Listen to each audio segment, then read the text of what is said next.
This is Alan Bush with the Daily Financial Forecast for Tuesday. Starting out with the stock index futures, we are seeing prices just basically mixed in here.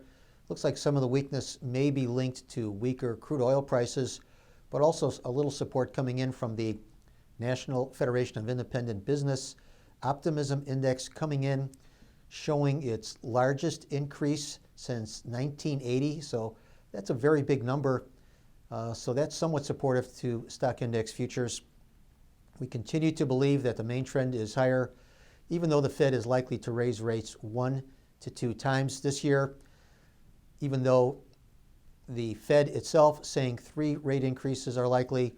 Some of the banks out east indicating 4 rate increases. So in our estimation, 1 to 2 rate increases will not be enough to reverse this bull market in the indices, so the main trend still appears to be higher.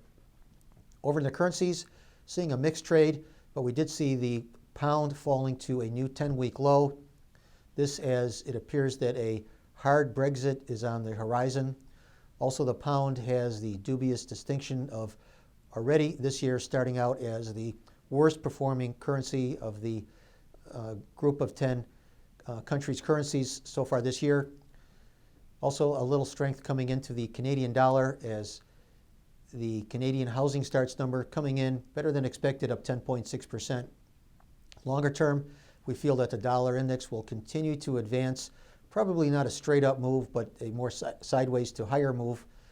And in the interest rate futures markets, a little bit lower at the long end of the curve. One of the reasons for the pressure in the 30-year bonds is that we did have news that China's producer price index in December coming in at 5.5%, or a 5.5% increase. That was above expectations. So it does appear that global inflation is coming back. We feel that it will continue, and most likely it will accelerate, and that has to be viewed as a long-term negative for the 30-year Treasury bond futures. Also, the gold and silver advancing today, putting in some very impressive gains over the last couple of weeks.